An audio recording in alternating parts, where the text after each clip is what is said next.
There was a record number of gold medals this year, which is really exciting, and the trophy wine stood out because, again, beautiful wine, delicious drinkability, but it's got structure, it's got depth, and it's a really compelling wine. Rat and Bully, and in particular this producer, is perhaps giving a new spin to what people might think of Rat and Bully. You know, the fruit is amazing in this wine, and it really tempers the tannins almost. I mean, it adds to the tannins as well, but there's a fineness there. But it's really fine and elegant, so it's quite extraordinary that we're starting to see those wines coming through Rat and Bully. You know, it's great. This is a back-to-back win for Rat and Bully, but also for Pepper Tree. It's pretty amazing, I have to say. This wine had beautiful colour, had wonderful concentration. It wasn't too ripe, but it wasn't underripe. It was just the right amount of ripeness. It had really lovely dense flavour and aromas, beautiful texture.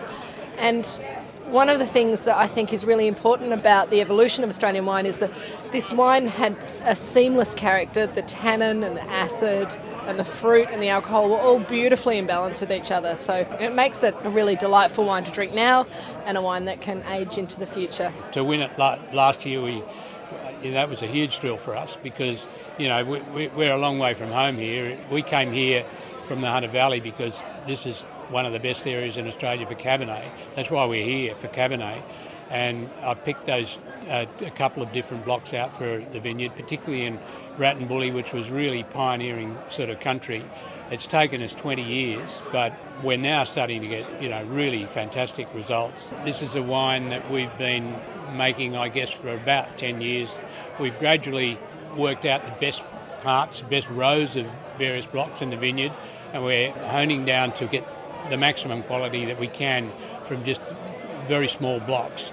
And Elderslie Road is a result of one of those exercises of it's the best part of nearly a 50-acre block.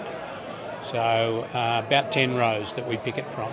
It's very consistent in its step to limestone and its aspect, and it always seems to throw a style of fruit that's pretty desirable. So it's an area within the vineyard that we always sort of keep a very close eye on, and once again it's done very well this year. It's always nice to get an accolade, but it's even nice to get it 2 accolades in a row. So I think it shows you the quality of the vineyard. It probably shows you the amount of time that John Davis, the owner of the vineyard, spent in surveying the vineyard prior to it being put in the mid to late 90s. So all of that work that was done historically has really paid off in getting these sorts of results. This wine's probably won about 6 or 7 golds now, and I think it's won 2 silvers, and that's all it's ever got, gold or silver. So it's done very well.